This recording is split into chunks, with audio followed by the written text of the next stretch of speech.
So, have you ever been in the situation where you are living with one of your partners and they want to bring one of their partners over to your shared house a lot, and you're finding that you need your space, and maybe you're finding that to be a problem? So that's the question that I got from one of my listeners, and it has taken me on quite a journey this week, in that I had to record this podcast and then re-record it because the editing software that I used totally messed up all my segments.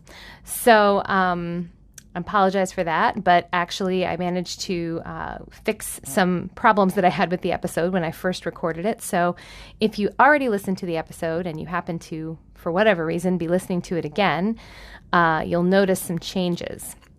But I will say that this episode got me down a bit of a rabbit hole on couples privilege and hierarchy and metamors and power. And so it takes me a little while to answer my listener's question, but I hope you'll stay with it because I think it's a really juicy episode and a lot of really good stuff in there. So I'm really excited to be presenting this to you. So let's get started.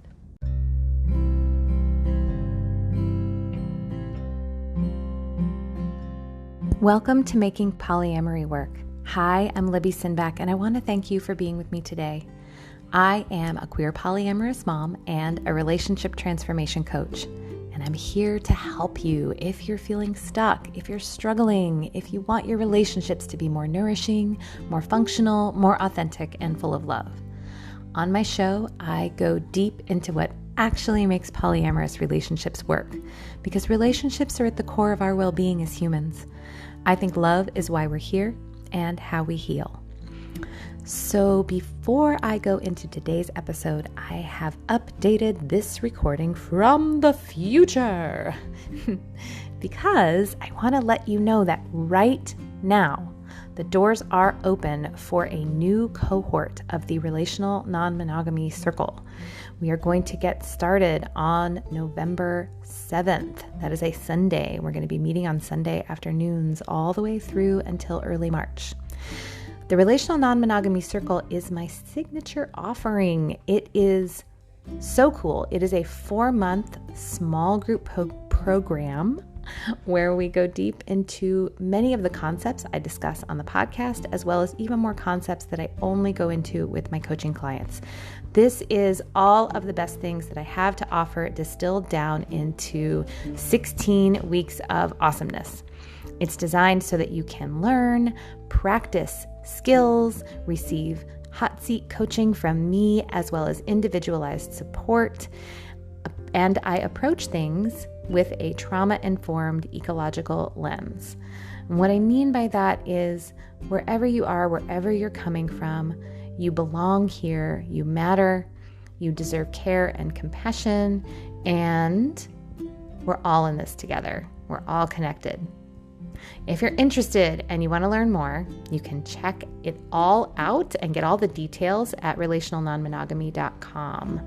And so I encourage you, check it out. It's super awesome, and I am so excited to be offering this again. I offered it back in June with amazing results for all of the folks that joined, and I am so excited to offer it again. So really, check it out. You don't want to miss it. Okay, now I'm going to go into today's episode. Thanks for listening. My listener writes, Dear Libby, my partner and I are new to polyamory. We live together and we have 3 kids. My partner has been dating someone new and they've been getting fairly serious. And I'm happy for them generally, and I like my partner's new partner. I've had a few flashes of jealousy and other difficult feelings, but we've worked on those fairly well. Where I'm struggling is that my partner has begun inviting my metamor to our shared home often, and often without checking in with me. She wants an open door policy with him, such that he can come over whenever he wants, whether or not I'm up for company. I'm struggling with this. One problem is that having guests makes me feel very on.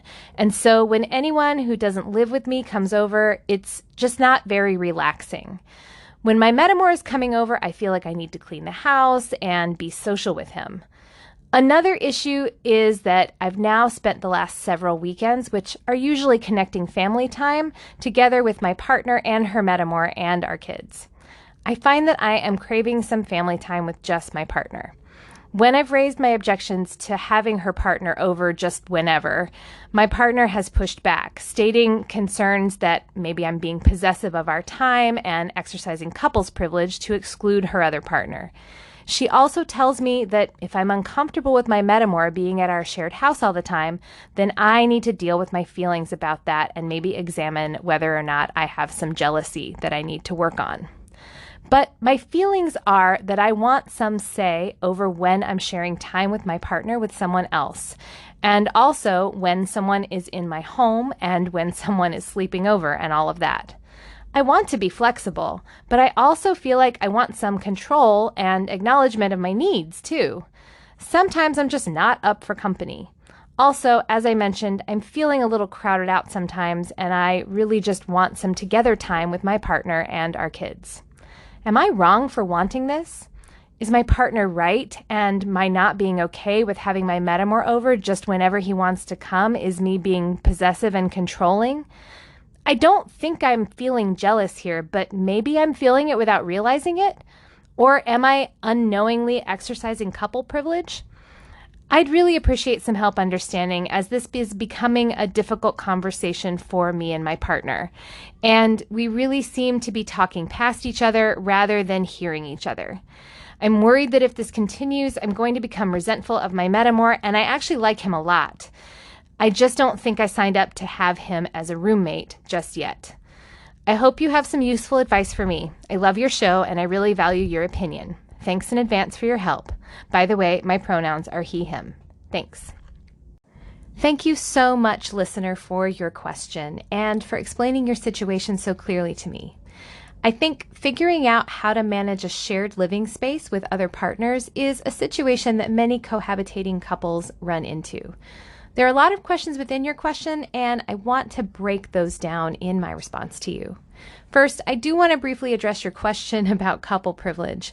So I'm going to talk a little bit about what that is and what to look out for as you proceed in dating others while remaining in an established nested partnership, because there are things to think about.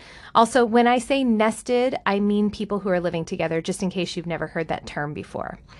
Second, I do want to look at some of the issues around sharing a home together and then sharing that home with other partners, because that can be complicated, and I think it's helpful to look at it in a particular kind of way, which I'll get into later.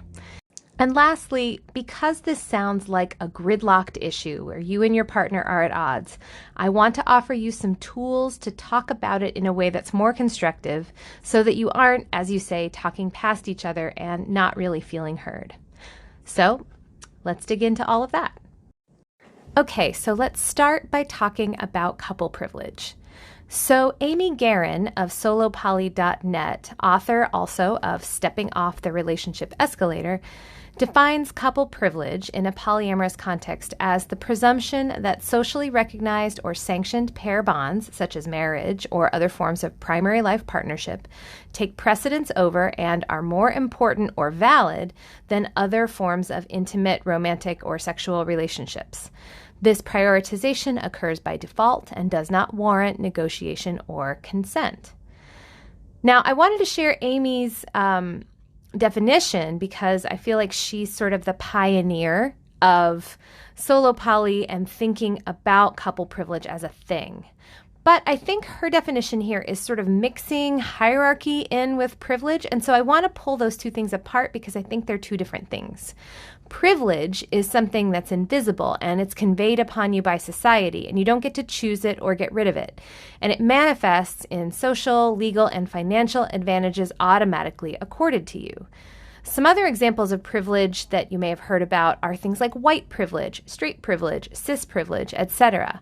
And in that context, I wanted to share that Lola Phoenix, a non-monogamous blogger and podcaster, wrote a really great article about how they think couple privilege is potentially a misnomer, and that a lot of the privilege we perceive that is conveyed to couples is actually rooted in other systems that create privilege, such as patriarchy, white supremacy, heteronormativity, mononormativity, etc.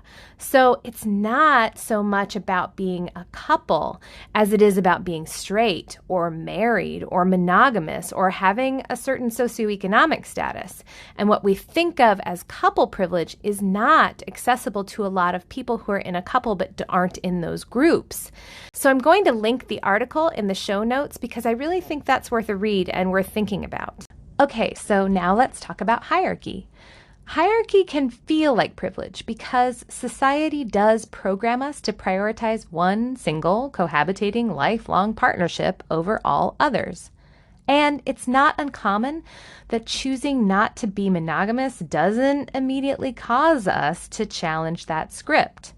A lot of folks who are in an established relationship opening up still have the presumption that that existing relationship will always be the one that is preserved, prioritized, and invested in above all others.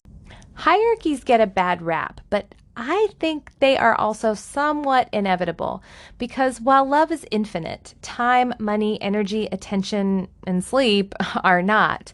So we are often put into a position where we have to choose our priorities. And it'd be great if we could always just send our resources to the person or situation that most needs it, but it's also common to be in a situation where there are competing needs and we have to make a call according to our values and what's most important to us. And many of us have default priorities, and I don't think that's a bad thing. Also, priorities can be not about relationships at all. Your top priority might be your job or a hobby or your physical health or another family member or a cause you care about. I think what's harmful is unexamined and uncommunicated hierarchy. This is what Paige Turner of Poly.land calls sneakyarchy, which is saying you're non-hierarchical without being upfront about what your priorities are and what you're actually available for with other people. This can be a problem when established couples open up their relationship to non-monogamy, and then they somewhere along the way get the message that hierarchy is bad, and then they strive to not be hierarchical while also being in a situation where certain priorities just exist and need to be acknowledged. What's important is that whatever your priorities are and whatever your availability is, that you are present to it and that you communicate it directly so that the people who are connecting to you have the information they need to decide whether that relationship structure suits them. But what I really want to bring into the conversation now is something that is connected to hierarchy and privilege, but can show up without them, and that is power. Power is something that a lot of us know exists, but aren't always present to and don't always want to acknowledge openly. And that's because it's often unevenly distributed, not just between different relationships, but even within a relationship. And when you have to acknowledge that you have power, then you have to acknowledge that you have the ability to impact other people and you have to be responsible. And that's why I think we need to talk about power, because quite often, harm is caused not by ill intent, but by a lack of awareness of power. People who have it are not conscious of what they have and the ways that they can use it and potentially abuse it. And then there are people who get into a situation where they feel powerless, where they feel that they're a victim, and then they believe that they don't have any power and so they can't cause harm. And that can cause them to act without accountability. And sometimes they might even feel entitled to harm people with power because they think they're punching up. And while on a political level, like on a broad societal level, this doesn't bother me at all, on a relational level, on a community level even, it can be really damaging. As I said, power isn't evenly distributed, but everyone does have power. So this idea that we're all autonomous people and we don't owe anyone anything really doesn't hold up when you look at that we all have the power to impact each other with our behavior. And in multiple intimate, close relationships, your behavior impacts multiple people pretty deeply. So an established nested co-parenting couple has a lot of power within a larger relational ecosystem and can exercise power over other relationships with people connected to that couple. There is that assumption of priority, which is that hierarchy, which can make non-nested partners fearful of being dumped if they're too difficult, or if they have too many needs, or if they create any difficulty in the nested relationship. So, a way to balance that is to make extra space for non-nested partners to assert their boundaries and voice their needs, because you can't just move along assuming everybody's on an equal level. Another big source of power in a nested relationship, which also connects to privilege, is legitimacy. If you're nested, especially if you're also married and co-parenting, society sees that relationship as legitimate, and other relationships as less so or not at all. That relationship is more acknowledged in a community and by family members and even friends. And with that legitimacy comes access to things like family holidays, being invited to weddings, other special occasions that a non-nested, non-married partner might be excluded from. So a way to balance that might be to give opportunities for your other relationships to be acknowledged within your communities, families, mutual friends, etc. Find a way for them to be included on important holidays if that feels important for legitimacy. And do things like post pictures of the two of you on social media if you're able to do that. Now, I realize that might not be available to everybody because of outness, but the outness thing is another part of legitimacy, right? You can be out about your established relationship, but you can't be out about your other relationships, which makes them feel hidden, erased, small. Some other points of power in nested couples are things like potentially shared finances, shared responsibilities that are a check on your available time, and to my listener's question, a shared home, which I'll get to in a second. But what's really important to understand here is that all of these shared things can create a certain amount of control on what another person can do in another relationship that's separate. And so it's really important to be conscious of those things. I do think that it's also important, if you are a non-nested partner, to be conscious of the power and influence you have as well.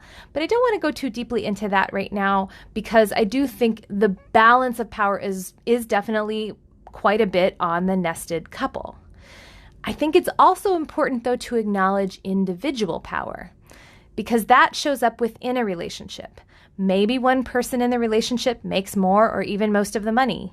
Maybe one person just has more social connections. Maybe one person has fewer mental or physical health challenges. There are so many ways that power imbalances can exist within relationships between individuals. And also, every person in a relational ecosystem has the power of influence. And when there are multiple people all trying to influence a situation and needs are in conflict, all of these powers need to be made conscious and be accounted for.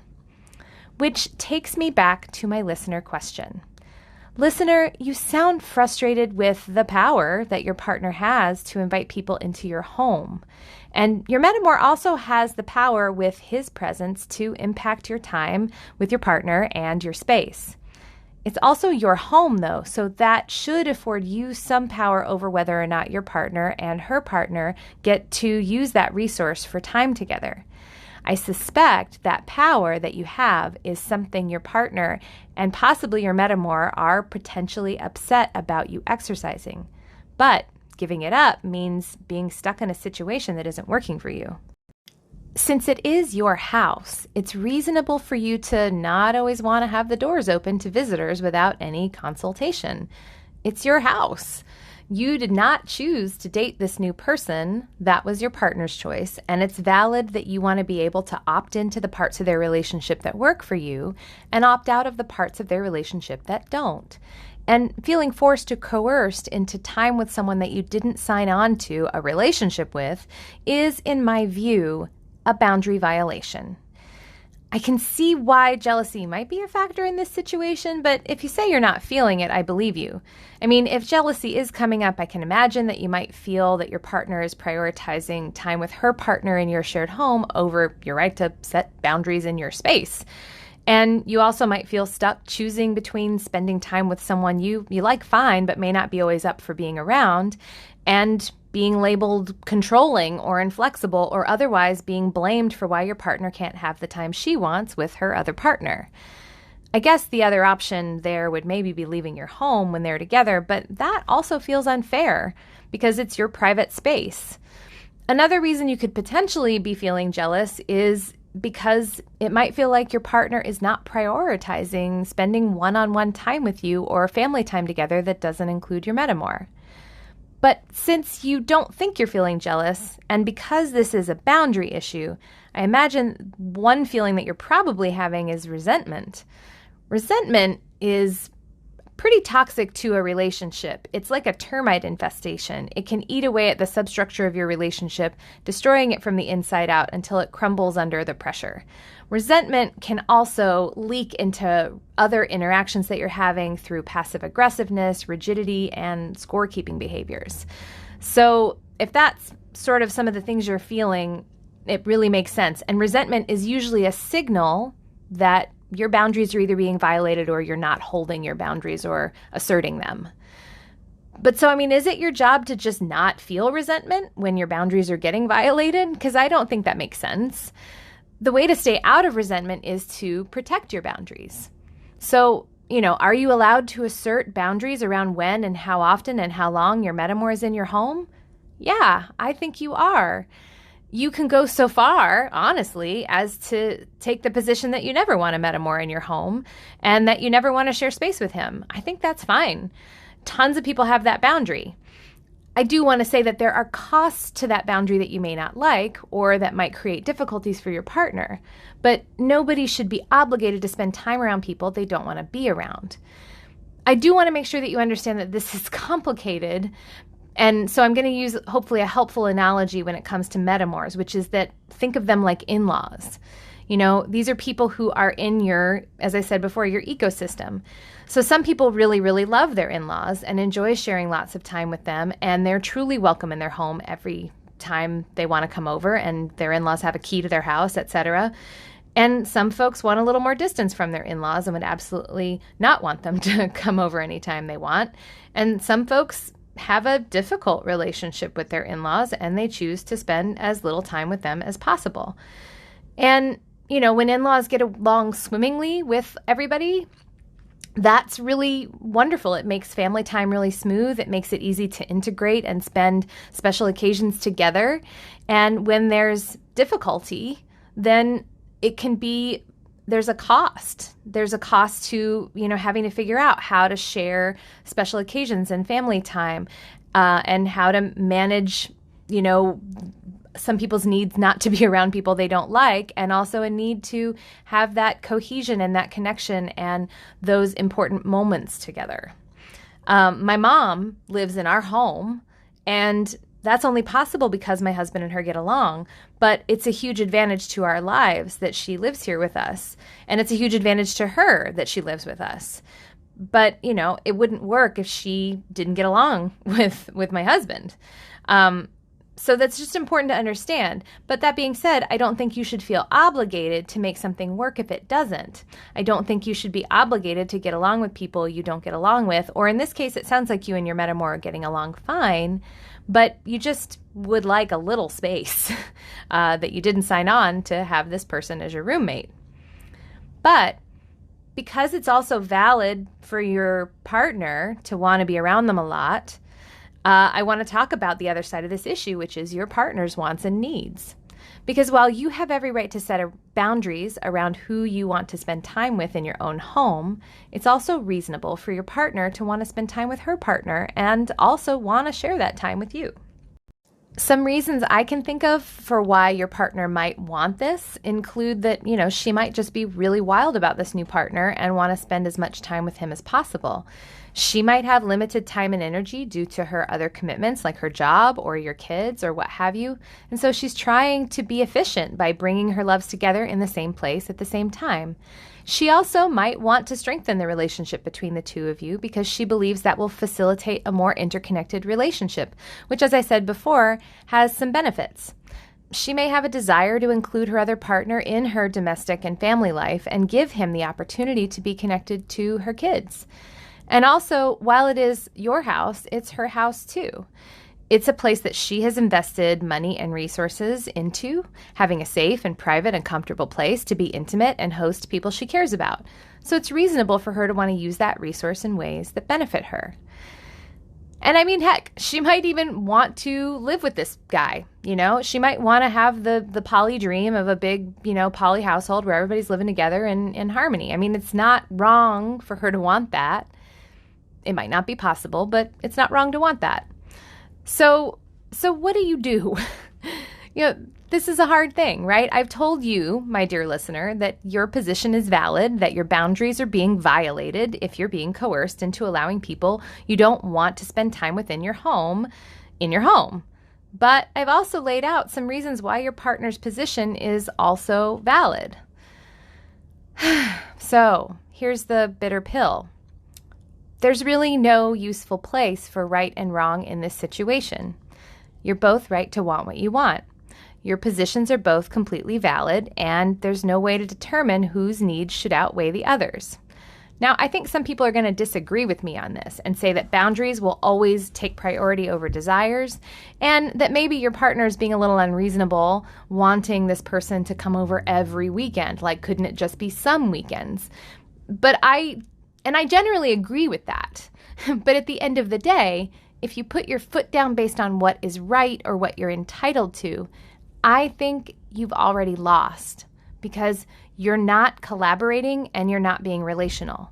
But I think that is in response to the fact that right now your partner's not being relational either, in trying to make her case for why you should be open to having her partner over whenever he wants to come over, whether you're up for it or not. She is right now litigating her own case for why you should just accept what she wants, and that if you don't like it, you're the problem. And this is likely making you feel both blamed and railroaded into a situation that isn't okay for you. That behavior is going to make you feel disregarded and resentful. Trying to prove you're right to get your way is always a losing strategy. You both have a case for your positions on this issue, and your needs both matter. The problem with getting into who is right and who is wrong and digging in your heels is that it leads you to state that your position matters more to you than your partner and your relationship. Which is why I say right and wrong just have no place in intimate relationships. You can be right or you can be together, and for me, I'm always going to choose together. That doesn't mean either of you just should give up your position or your needs to the other one. It instead means you both have to make space for each other's positions, and with those positions fully heard, understood, and acknowledged, you then negotiate a solution that works for both of you and holds that everyone's needs are important and valid. You may not get everything you want, and your partner may not get everything she wants, but before either of you get anything, you have to take on the issue together and make a lot of space for each other so that no one is feeling pressured or coerced or cornered. And I don't think it's couple privilege that the two of you get to negotiate this without your partner's metamour involved. He doesn't own your house, so he doesn't get to have a voice on whether or not he's invited there, the same way you wouldn't get a voice in whether you're invited to his home or not. However, he is also a person, and your choices impact him. So I'd encourage you to consider his feelings and needs and factor them into this discussion. Ultimately, you do have power over his relationship with your partner here because of the power you have over your shared living space. So it's really important to be thinking of that. Listener, I have a lot of compassion for you because this is hard stuff. And I realize that it's really so appealing to figure out who's right and who's wrong and what the correct policy must be so that you don't have to do the messy work of negotiating based on mutual respect for each other's wants and needs. But if you want to build an intimate, connected, secure relationship, this is the work. Some tools that can help you that I've already spoken about on this podcast that are worth going back to include practicing active listening so that you can clearly understand and be understood by your partner, using the feedback wheel, which is the episode called 8 Sentences for Better Understanding, and working your emotional boundaries. It will also help to practice making requests instead of demands and asking for what you need and want instead of making complaints or blaming. One thing you said is that you feel like you're losing time with just you and your partner, the two of you, as well as time together just as a family. And I think it's important that you ask for that separately from focusing on your personal space needs, because they aren't necessarily linked. And I think a lot of people get into the trap of believing that time with a metamor means that that's inherently taking time away from your time with your partner. And I mean, yes, time is finite, but I think it's a much better practice to ask for the time that you want rather than get focused on the time that your partner's spending with someone else and not spending with you. I hope that makes sense. And the other thing to do, and as you're negotiating all of this, is to remember to practice gentleness. If things get heated, take a break and come back and open your hearts to each other. I'm also going to link in the show notes an article I like on how to shift from a right versus wrong conversation to a collaborative conversation. The best thing you can do for your relationship is to approach this conflict like a problem for the both of you, that belongs to both of you, and work together to find a solution with compassion and care for each of your needs and wants. I honestly can't give you any concrete advice about what a workable solution will be like. I can't come up with some ideas because I think it's a pretty gridlocked issue right now and there needs to be some movement. I think, though, if you both really make space for each other's wants and needs and take those on as important to each of you because they're important to your partner, you'll find a way through. But that only works if you're both doing that. If you find yourself making a lot of space for what your partner wants, but she isn't acknowledging your needs, you will have to resort to standing up for yourself and just asserting your boundaries. And holding your boundaries might feel mean, but again, if it's between boundaries and resentment, I'm always going to root for boundaries because resentment is toxic. And so my best advice there is to hold your boundaries with loving firmness, because that can then empower your partner to potentially soften and come back to the table and listen to you with an open heart. So to recap, couple privilege and hierarchy, really worth looking out for, but the more nuanced thing to be aware of is the kinds of power that you hold and how you use that power. But the even more important issue in my mind is to avoid getting into a right versus wrong mindset when trying to tackle problems, because that just doesn't do a very good job of making people feel cared for or loved. And we need to always, always remember love. And love doesn't mean bending on your own boundaries to please your partner or allow your partner to railroad you. Part of love is standing up for yourself so you can keep out of resentment. And love also means holding space for your partner, listening and acknowledging their wants and needs, and working on problems together as a team.